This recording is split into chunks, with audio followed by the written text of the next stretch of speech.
السلام عليكم ورحمه الله وبركاته. اللهم صل وسلم وبارك على سيدنا محمد. ازيكم عاملين ايه؟ يا رب تكونوا بخير وصحه وسلامه يا رب العالمين. فيديو النهارده جايبه لكم يا بنات ريفيو عن مكنه الاكسبريسو بتاعت القهوه. المكنه دي طبعا العشاق طبعا محب القهوه كلهم طبعا المكنه دي تحفه يا بنات.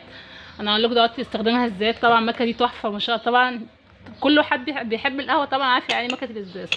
المكنه دي جميله جدا واستخدامها سهل جدا وبتعمل كوبايه قهوه عظمه يعني. تعالوا اقول لكم الاول استخدامها ازاي. نفتحها كده من تحت. اول بتحط القهوه الميه هنا. طبعا لو عاوز طبعا هو كل واحد حسب كوبايه القهوه اللي بيشربها. كوبايه القهوه العاديه، كوبايه القهوه الدبل، الميه اللي انت عاوزاه تحطيها هنا طبعا اللي انت عاوزاه. تمام. وبعدين نحط ده فوق.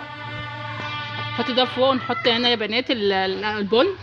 طبعا معلقتين بن 4 حسب قلنا كميه القهوه اللي انت عاملاها. عامله دبل 4 معالق بن. كوبايه قهوه عاديه طبعا معلقتين. تمام. ونيجي حاطين دي كده. كل استخدامها سهل جدا يا بنات. ونحطها بقى على النار. على نار طبعا واتس هاديه جدا جدا طبعا عشان نلاقي احسن واطعم كوبايه قهوه ان شاء الله.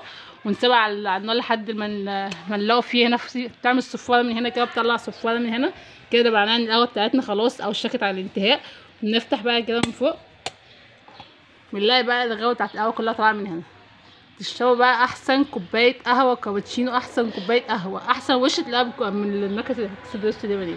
تعمل وش بقى عظمه ايه.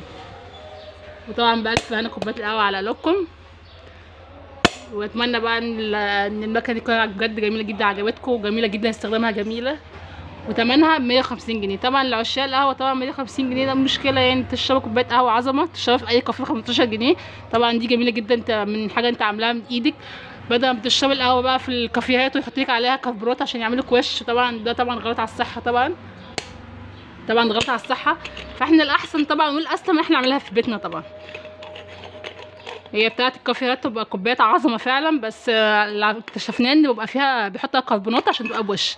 فدي طبعا جميله جدا وصحيه جدا وبتلاقي منها بقى احسن وش طبعا. وتمنها على قد دي. تمنها 150 جنيه طبعا في متناول الجميع.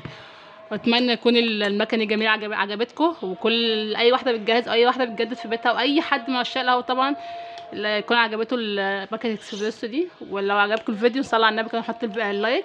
والسلام عليكم ورحمه الله وبركاته.